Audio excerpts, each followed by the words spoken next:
And now for another perspective on investments, let's turn to Dan Phillips, Managing Director of Cultivian Sandbox.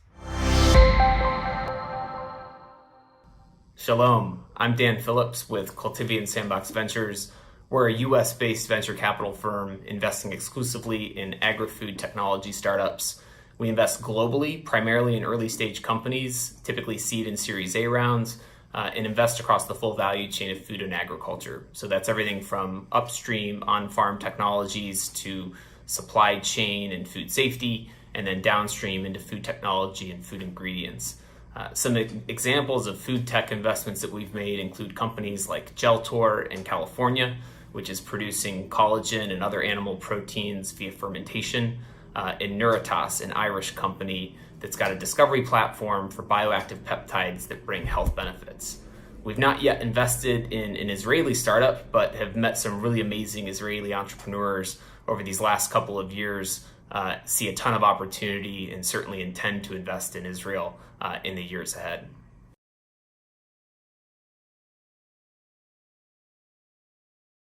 Three big trends we're watching in food tech are biomanufacturing of food ingredients, sugar alternatives, and food as medicine. So in the biomanufacturing space, we're seeing companies that are using fermentation and bioreactors to produce proteins and other food ingredients, finally starting to get to scale and bring costs down in a way that I think is going to allow these companies to bring their products to market in more meaningful ways that really break through to the mainstream consumer.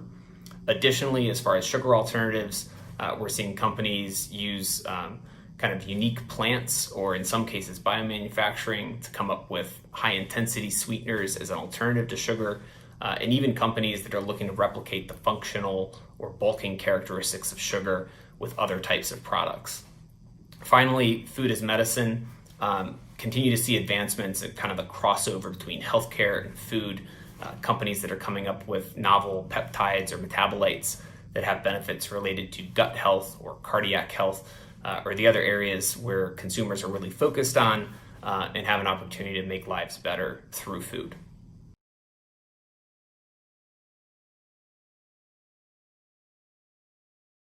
COVID-19 has created unprecedented challenges for startups.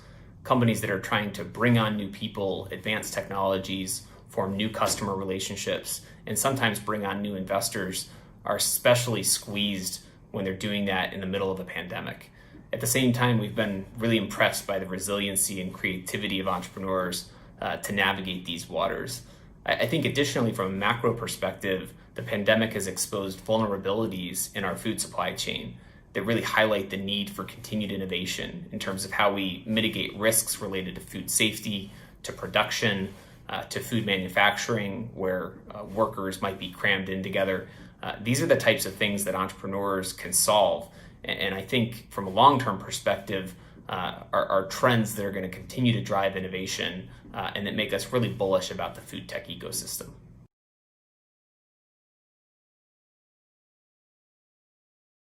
There are a lot of things that get us excited about the Israeli innovation landscape.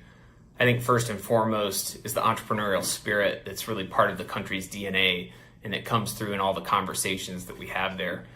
We found that Israeli entrepreneurs are extremely resourceful and creative. They're nimble and fast in how they advance their technologies, bring on new talent, and ultimately define go-to-market strategies. I think that's another advantage in Israel, is that these companies are located in a region where they have access to some of the world's biggest markets, be it the West or the East, and are able to develop technologies and products to match those markets.